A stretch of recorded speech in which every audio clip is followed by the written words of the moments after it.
In 2009, the International Criminal Court issued an arrest warrant against Omar al-Bashir, the president of Sudan, for war crimes and genocide. Since then, al-Bashir has officially visited over 10 countries that are members of that very same court. None of them arrested him. This is the reality of the International Criminal Court, a tribunal created to prosecute the worst criminals against humanity that, more than 20 years later, still hasn't managed to put a single one of the world's most powerful leaders behind bars. Why has the court that was supposed to be the supreme judge of international justice become a tribunal that can only prosecute the weak? How is it possible that genocidal leaders and war criminals continue to travel freely around the world, while international arrest warrants are simply ignored?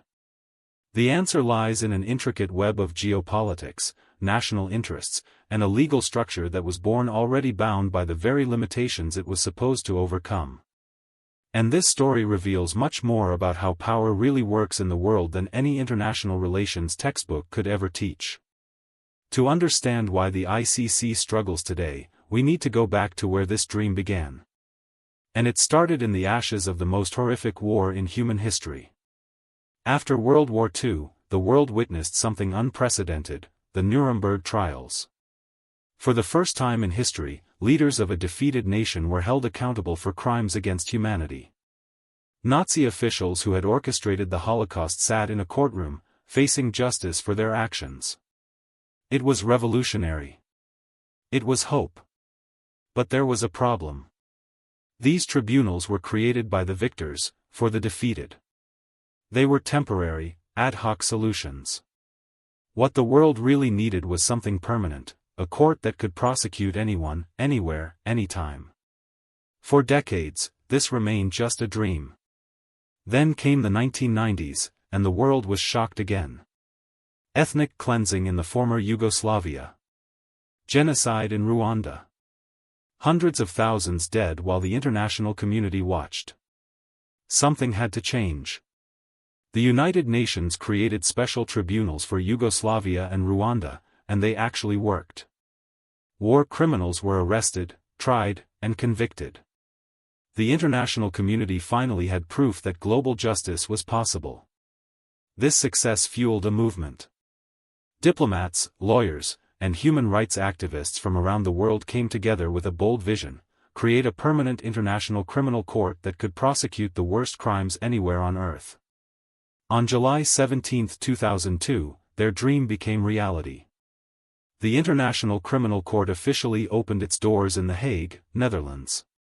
60 countries had ratified the Rome Statute, the treaty that created the ICC. The court had jurisdiction over genocide, crimes against humanity, war crimes, and later, the crime of aggression. Finally, the world had its global prosecutor. No one would be above the law. Or so they thought. Here's the first problem with the ICC that nobody talks about: it has no police force. Zero. The court can issue all the arrest warrants it wants, but it can't actually arrest anyone. Think about that for a second. Imagine if your local courthouse could sentence criminals but had no way to bring them in. That's essentially what the ICC is, a court entirely dependent on the goodwill of countries to do its dirty work. But it gets worse. The ICC can only prosecute crimes in 3 very specific situations. First, if the crime happened in a country that signed the Rome Statute. Second, if the person accused is a citizen of a member country. Or third, if the UN Security Council refers the case to the court. That might sound reasonable, until you realize who's not on that list of member countries. The United States, not a member. Russia, not a member. China, not a member. India, not a member. These 4 countries represent over 40% of the world's population and include 3 of the 5 permanent members of the UN Security Council. How can you have a universal court of justice when the biggest players refuse to play? It's like creating a world football tournament and having Brazil, Germany, France, and Argentina all boycott it. Sure, you can still call it a World Cup, but everyone knows it's not really representative of the world. But here's where it gets really frustrating. Even when the ICC does issue arrest warrants, member countries can simply choose to ignore them. There's no enforcement mechanism. No punishment for non-compliance. The court can send strongly worded letters, but that's about it. Take Omar al-Bashir again. Since his arrest warrant was issued in 2009, he's traveled to South Africa, Jordan, Chad, and several other ICC member countries. Each time, local authorities knew he was coming. Each time, they rolled out the red carpet instead of the handcuffs. Why? Because arresting a sitting head of state creates diplomatic crises, trade disruptions, and political headaches that most countries simply don't want to deal with. It's easier to pretend the warrant doesn't exist. The ICC was designed to be the world's ultimate authority on justice. Instead, it became a court that can only prosecute people who are already weak enough to be abandoned by their own governments. So who actually respects the ICC, and who treats it like a suggestion they can ignore? The answer reveals a troubling pattern that exposes the court's biggest weakness. Let's start with Europe. European countries were the biggest champions of creating the ICC, and most of them are members. They provide funding, they cooperate with investigations, and they generally support the court's work. But even Europe has its limits. When political interests are at stake, cooperation suddenly becomes complicated. Take the situation with U.S. officials. The ICC has investigated potential war crimes by American soldiers in Afghanistan. European countries that host U.S. military bases suddenly became very quiet about their obligations to arrest Americans if warrants were ever issued. Supporting justice is easy when it doesn't threaten your military alliances. Now let's talk about Africa. Here's where things get really messy. Africa provides the vast majority of the ICC's cases. Of the court's first 30 indictments, 28 were against Africans. The African Union has accused the ICC of being a neo-colonial tool, prosecuting only African leaders while ignoring crimes committed by Western powers. Is this criticism fair? Let's look at the facts. The ICC has investigated situations in Uganda, Democratic Republic of Congo, Central African Republic, Sudan, Kenya, Libya, Mali, Ivory Coast, and Burundi. Meanwhile, despite decades of conflicts involving major powers in Iraq, Afghanistan, and elsewhere, those investigations have gone nowhere or been blocked entirely. African leaders didn't just complain, they fought back. In 2016, several African countries, led by South Africa, announced they were withdrawing from the ICC. The message was clear: if this court only prosecutes Africans, then Africa doesn't need this court. But here's the most revealing part: when African leaders actually get arrested, it's usually because their own countries have collapsed or they've lost power. The ICC didn't arrest former Ivory Coast President Laurent Gbagbo because it was powerful, it arrested him because his regime had already fallen and no one was left to protect him. Meanwhile, leaders from major powers operate with complete impunity. Vladimir Putin has an ICC arrest warrant for war crimes in Ukraine. Has it stopped him from traveling? Absolutely not. Russia simply doesn't recognize the court's authority, and many countries are too economically or politically dependent on Russia to risk arresting him. The same pattern repeats everywhere. Strong countries protect their leaders and ignore the court. Weak countries see their former leaders prosecuted once they can no longer defend themselves. Now we get to the most damaging criticism of the ICC, that it's not really about justice at all, but about politics disguised as law. Here's how the political game works. The ICC can only investigate cases in 3 ways, remember? One of those ways is when the UN Security Council refers a case to the court. Sounds fair, right? Except the Security Council is controlled by 5 permanent members who each have veto power: the US, Russia, China, France, and Britain. This creates an absurd situation. The same countries that refuse to join the ICC can decide which cases the ICC investigates. It's like letting people who aren't members of your club decide who gets kicked out of your club. Let's see this in action.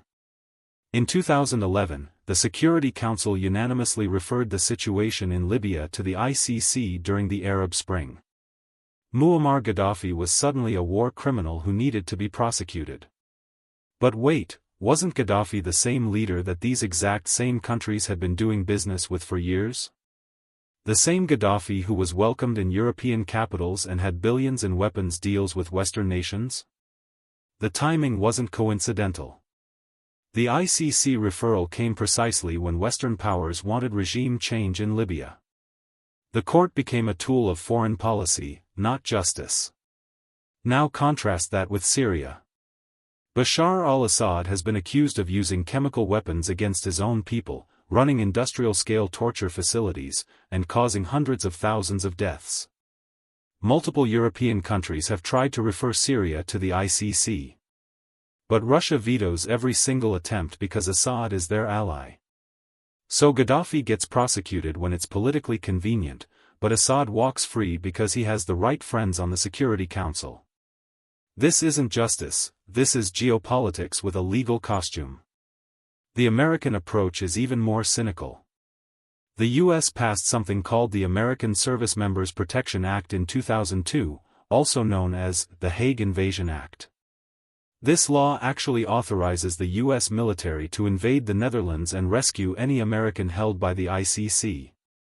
Let that sink in, one of the world's most powerful militaries threatening to invade an allied country to prevent their soldiers from facing justice.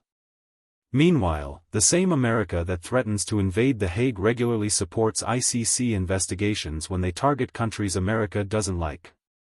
It's justice when it serves American interests, but it's an attack on sovereignty when it doesn't. So after more than 2 decades, what has the ICC actually accomplished? The answer is both depressing and revealing. Let's start with the victories, because there are some. The ICC has successfully convicted several war criminals. Thomas Lubanga from the Democratic Republic of Congo, convicted for using child soldiers. Ahmad al-Faki al-Mahdi from Mali, convicted for destroying cultural heritage. Bosco Ntaganda, also from Congo, convicted for war crimes and crimes against humanity. These convictions matter. They brought justice to victims, they sent a message that certain crimes won't be tolerated, and they proved the ICC can actually function when it has cooperation and support. But here's the problem, look at that list again. Notice what all these convicted criminals have in common. They're all from small, weak countries. They're all people who lost power and had nowhere to run. They're all individuals who were essentially abandoned by their own governments. The ICC didn't convict them because it's powerful, it convicted them because they became powerless. Now let's look at the big defeats. Omar al-Bashir, the Sudanese president with genocide charges? He ruled for another 10 years after his indictment and was only removed in a domestic coup that had nothing to do with the ICC. Muammar Gaddafi? Dead in the Libyan civil war before he could ever see a courtroom. Uhuru Kenyatta, former president of Kenya? Charges dropped after evidence allegedly disappeared and witnesses were intimidated. But the most revealing failures are the cases that were never even started. Where are the investigations into alleged war crimes during the Iraq War? Where are the prosecutions for drone strikes that killed civilians? Where are the indictments for the devastating bombing campaigns in Yemen or Gaza? The answer is simple. These investigations would target citizens or allies of countries powerful enough to make the ICC's life very difficult. So they don't happen. Here's the brutal truth, the ICC operates like a court system in a corrupt country. It prosecutes street criminals while the powerful elites who enable them walk free. It goes after the foot soldiers while the generals who give the orders remain untouchable. This pattern has created a perverse incentive structure. Dictators and war criminals now know that as long as they stay in power and maintain the support of a major power, the ICC can't touch them. The court designed to deter the worst crimes has accidentally taught criminals how to avoid accountability. So what happens next? Can the ICC reform itself into something that actually matters, or is it doomed to remain a symbolic court that prosecutes the weak while the powerful laugh? The reform proposals exist, and some of them are genuinely radical. Legal scholars have suggested giving the ICC its own police force, an international arrest unit that wouldn't depend on national governments for cooperation. Imagine ICC investigators with the power to operate across borders, backed by their own enforcement capability. Others propose restructuring the UN Security Council referral system to prevent veto abuse. Maybe require a supermajority instead of allowing single-country vetoes. Maybe create an entirely separate path for ICC investigations that bypasses the Security Council altogether. The most ambitious proposal is creating an international justice fund, a massive budget that would make the ICC financially independent from member countries and give it the resources to conduct thorough investigations anywhere in the world. These aren't impossible ideas. The European Union created supranational institutions that override national sovereignty all the time. International organizations like Interpol coordinate law enforcement across borders. The precedent exists. But here's the reality check: every single one of these reforms would require the consent of the exact same powerful countries that benefit from the current broken system. Why would America, Russia, or China agree to strengthen a court that might one day prosecute their own leaders? They wouldn't. And that's the ICC's fundamental trap. So we're left with two possible futures, and both of them are troubling. Future 1, the ICC continues exactly as it is now. It prosecutes a few minor war criminals from collapsing countries, issues arrest warrants that get ignored, and slowly becomes irrelevant as people realize it's just political theater. It becomes the international equivalent of a court that only prosecutes jaywalking while murder goes unpunished.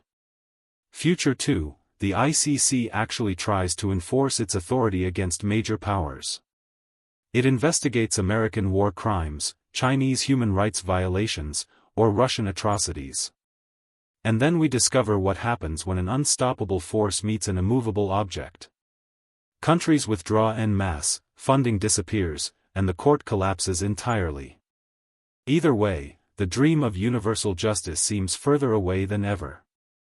The International Criminal Court was born from humanity's highest aspirations, the belief that no one should be above the law, that the worst crimes deserve punishment regardless of who commits them. But it's trapped in a world where power still trumps principle, where sovereignty still matters more than justice, and where the strong make rules that only apply to the weak. The International Criminal Court stands today as a monument to both human ambition and human limitation. It represents our species' highest aspiration, that justice should be universal, that power shouldn't protect criminals, that the worst crimes should never go unpunished. But it also represents our greatest failure, the inability to create institutions that match our ideals.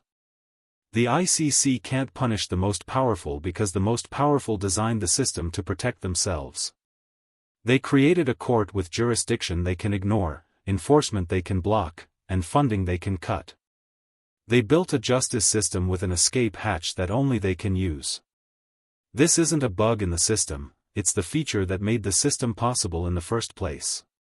So here's the question that should keep you awake at night: will humanity ever create a system of justice that treats everyone equally? Will there ever be a court powerful enough to prosecute any criminal, from any country, no matter how politically connected they are?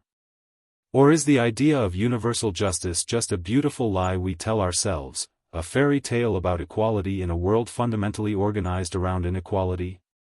The ICC's failures aren't just about one court in The Hague. They're about whether human beings are capable of building institutions that transcend the very power structures that create them. They're about whether justice can ever be anything more than the will of the strong imposed on the weak. 22 years after the ICC opened its doors, we still don't have an answer to that question.